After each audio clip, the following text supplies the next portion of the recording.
Hello, everyone. This is MMA Interesting Prospects podcast. Today, our guest is Ian Russell, who will fight on CFFC 155 June 19th.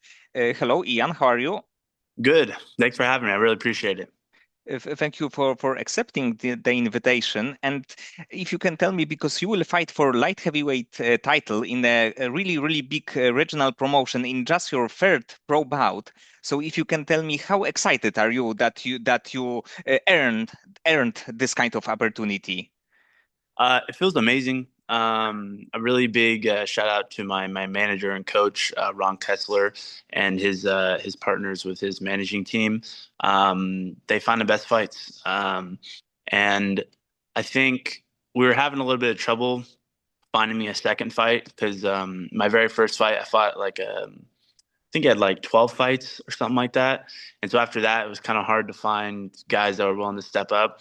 And then my last opponent, he stepped up, which was awesome. I respect him a lot for that. That went really well. And then it kind of it was a lot of all the stars aligning because the CFFC their previous light heavyweight champion, he had just gotten called up. He won contender series and then won, so they had a vacant opportunity. And then going out there and getting pretty a good show, good knockout, just kind of bumped me in that position. And it was just like I said, like stars aligned. But I think that it's really good that you can get this kind of opportunity as the like a young fighter. But of course you had this also kind of long and really good amateur career. So Yeah, you are not just a like 2-0 guy who started like training one right, year ago. But definitely you have the much more experience than just two fights. right. I think a lot of that comes from not necessarily the fights itself, but just being in an atmosphere with experienced training partners. Like having Theo Haig, he's the like really big top prospect right now. Chuck Campbell, he's one of the craziest knockout artists you can see outside of the UFC. Romero, Nick Stemmet, Kyle Kenfack, like I got guys in here that like we're all elevating right now, and like we got people that are already in doing their thing and people coming up, and so it's like that's why I feel like a lot of the experience comes the rounds being able to get with those type of people, and then the fight is just like I'm just gonna go do what I gotta do. You know what I mean? The war is won in the training room, in my from the way that I feel like. You know what I mean? I go out there and I get rest. Like fight week, I get a whole week of not doing anything, just cutting weight and recovering. And then once fight night, I feel fresh, primed, ready to go. And then it's just go do what you do. And how much of the weight do you cut? So outside of camp, like 220. Well, okay, at the end of camp, like 220, and then it's like a 10 to 15 pound weight cut throughout the week, and then but tell you what, if I don't eat correctly, I can get up there. But I try to keep. I don't cutting weight's rough, and it's like detrimental on your body and your performance if you don't do it correctly. And so I really try to keep in my parameters of what I have a like Theo Heg. He's a bona fide. He's a nutritionist, to be honest. Like he knows his stuff. He researches stuff, and so my last three fights, he's really been helping me. And so now we kind of got it dialed. And so I just listen to what he tells me to do, and I just do it. Yes, and sometimes it's like the fight before the fight, Right. and sometimes even when I'm talking to the fighters, this is like the worst part of the It game. is. It So, is. Dude, the weight cut's worse than the fight, 100%. Because this is grueling and takes time, and the whole time, yeah. But it's worth it. It's part of the game, so you got to do it. I feel like that separates people as well. Like you got to have that mindset to be able to go through that weight cut because that sucks. and CFFC got this like unusual rule that the fight is like a title fight is for four rounder, and in Yeah, case of the like draw, so 2-2, it will be like fifth round. And right. how do you like this kind of concept? Um, to me, I don't even think about it because like this camp, I just got done with my 3 round fight, and then this will be my first 5 round fight, and so we kind of just I had a week off, and then I was just right back into camp, and so then we just transitioned to 5 rounds, and it's a great opportunity to be able to get this 5 round experience this early, um, because just doing it now, like I can go 5 rounds and just be like, I felt like I just went 3 rounds. You know what I mean? So after, obviously, the main goal, win. That's all that matters. Just continue to win. But eventually, as I get more successful and win and build up, going back to 3 rounds is going to be nothing. You know what I mean? And so it's just like I'll have that 5 round experience under my belt. The cardio's pushed. And so in my head, I'm like, whatever. If it goes 4 rounds and I get them at just a decision, I get 4-0 or 3-1, or even if it's 2-2, we got to go five. I'm ready for that. I'm ready to knock them out in the first round. I'm ready to grapple for 5 rounds. Like, it doesn't matter to me. I'm just ready. You know what I mean? And do you know anything like anything more about your opponent, so Jon Cunningham? I really don't know much outside of just watching his last fight.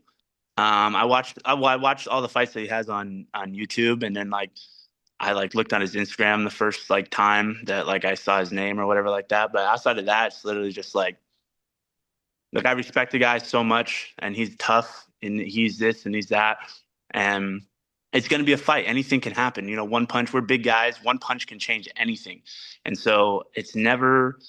I respect everybody that I get in there with, but like as soon as I find out who my opponent is, I'll do my recon, my research. I'll like, and then I just kind of leave it up to the coaches, and then I focus on trying to be the best that I can in the gym. Because if I can be the best that I can in the gym with these killers, this guy, it's, you know what I mean? Like I said, it's a fight. So I respect him. I want him to know that I respect him. You know what I mean? But it's just like I'm not thinking about him while I'm training. I have like my little flash.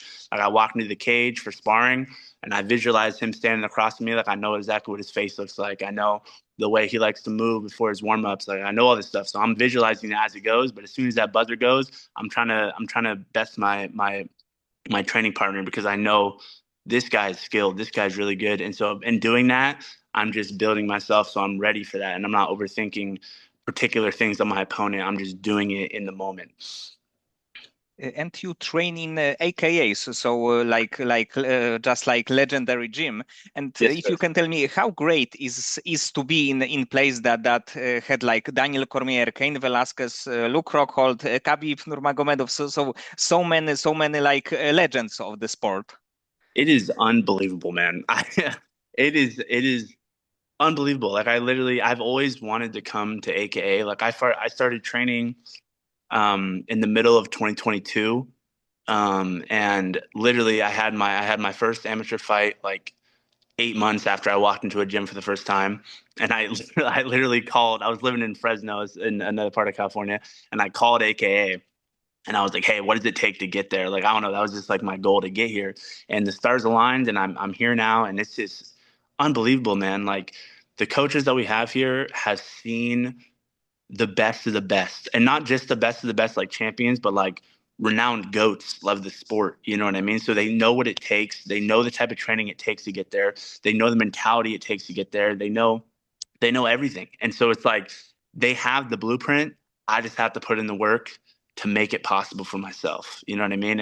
And the coaching staff they have here, it's like it's unlike any other gym, because I come from like sports where you're in like a team, and first coming to fighting was really odd for me because there's not that team aspect. But once you get to AKA, we're like one big team, one big family. It's like a brotherhood. It's crazy. And so it's unbelievable. And even when those legends come back and coach, like Kane will come in and work on, and then DC comes in, and then he'll bring his guys and teach us wrestling. And then I've only seen Habib once, and then but he was here for like 2 weeks and was like coaching the whole time, and it was just like you just really like you learn to be appreciative of knowledge and wisdom and stuff like that, because in this sport it's not free, and it's hard to understand it to a level that these guys are doing it. And so when they sit down and actually tell you it, your ears are wide open, you're listening and trying to soak in everything possible that you can soak in. Is just like such a long history of the champions. It's Yeah, kind of crazy because like this is one of the best fighters in the history of the sport. Kane can be like the best heavyweights of yeah, all time, of course, like Khabib and many yeah, others. So it's like you like have to improve in this kind of environment. 100%. And especially they don't and they like they've been there, done that. So they have a standard that they have. And if you're not on that standard, it's just like, all right, dude, what are you doing? It's like you need to get up there. And it's like and having that as that standard, like you walk in, like they say, like AKA we build champions. It's like they mean that. Like they want that. They want the best out of you. And if you're willing to go above and beyond to achieve those goals, they're willing to teach you. And so that's where I'm kind of at right now, where it's just like I'm just trying to soak in every bit of knowledge and understanding that I possibly can, and then work just it's harder than the body will let me, man. And so that's where I'm at right now. And the former champion in CFFC in the light heavyweight division was Luke Fernandez, and I believe that he was like 5-0 when he got his opportunity to fight in Contender Series. And do you think that this kind of thing can be like blueprint for you? So maybe like 2, 3 more wins, and you can get on this kind of list, maybe Contender Series, maybe some kind of short notice fight. I really believe that it will happen if I keep winning, right? And so that's what I've kind of decided and told myself is like, don't think about anything else. Don't think about anything else. Think about winning. If you win your fights, you will get to where you want to be. And so right now, it's just like, yes, it's a blueprint. There's a way to do it, but I feel like I don't want to get caught up in thinking too far ahead and overlooking people and thinking I'm just going to go out and do this and do that and do this. It's a fight. Anything can happen. I'm the way I'm preparing, the way my mental is, the way I'm going right now. My opponent is doing the exact same thing, and he thinks he's going to go in there and beat me. And so it's just like I need to establish myself as a winner and winning in dominant fashion. And so the only way I can do that right now is go one step at a time, one step at a time, one step at a time. And so right now, all I care about is this one fight and just winning this fight. And then the next fight, that's all I care about. I care about winning this one fight. And because I know if I just keep winning, it will happen. You know what I mean? And so I just remember that and tell myself that. It's like, don't think, oh, because anything can happen. I mean, fuck, man, you can get in a car accident tomorrow and your life's different. You have no idea. And so I'm just really trying to stay present in this moment and just like really be grateful for everything that I have right now. And so having that gratitude and then continuing to win, I think will put me in a good spot to be where I dream of being one day, for sure. Yes, and also especially in like the heavier weight classes. So definitely light heavyweight, you can be just a better fighter, but just one Yeah, punch and you can exactly. lose the fight. Exactly. And are you like do you like to watch especially like light heavyweight division in the UFC? So maybe from the like fighter's perspective, so you are looking the ways how you can beat this kind of like high level fighters. 100%. Every time I'm watching fighting now, especially when it's like light heavyweight or even the middleweights, like I like the way to see how they move, how they do this, how they do that. Um, I'm just picking up on stuff or I'm trying to understand why that works, why this works, because I feel like everybody can learn how to fight. Um, Everybody can become this robotic thing. Throw this punch, throw this combination, throw your kicks, move this way, move that way. But I feel like what separates the good from the great are the people that can think and think on the fly and be able to be creative in that moment. Like if you look at like even if you look at Habib, like he is like so calm, so calm. Like he's doing what he needs to do. Like he has pressure, insane pressure, but like you can tell that he's just like thinking the whole time. Same you look at like John Jones, that dude is just like he's thinking the whole time. And then, like even you look at Ilya Taporia, like he's setting you up. He's thinking. He's figuring out what you need to do, where you're missing, so he can attack and stuff like that. So when I watch fighters, I'm not like thinking about, oh man, that guy punches hard, or oh man, like that was a good combination. I'm thinking about like, how did he see that? How did he slip that and go here? How did he do that? Like, how is he setting that up? Like, yeah, he landed a great overhand and knocked him out, but what did he do 5 minutes prior to that to make that other guy drop his hands, or where does he? You know what I mean? Like, it's like a chess game, and so I feel like once you can like unlock that, that's when you really start being able to like have fun in there. You know what I mean? Besides that, you're just kind of like, oh fuck, I gotta get this guy. You know what I mean? Like I'm trying to, I don't know, man. I'm just trying to really play. I'm trying to play chess, if that makes sense. I don't know. And actually, in the last title fight in light heavyweight division, Carlos Ulberg Yeah, won a fight in kind of like that's crazy way. right. Like he realized Yuri was letting up on the gas, like being a little weird, and Carlos's check hooks are insane. And so he just was just like, boom, that's it. With the broken, like, didn't he like blow out his ACL or something like that?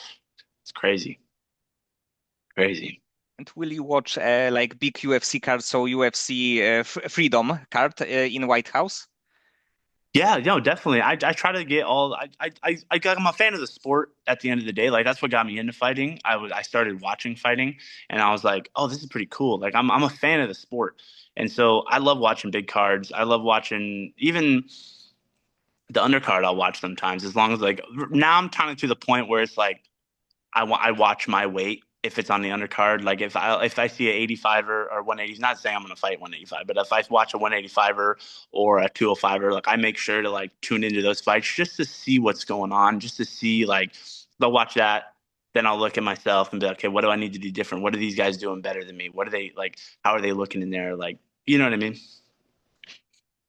And outside of the fight game, do you have something that you can be focused on, like not involving fighting, so some kind of hobby or passion?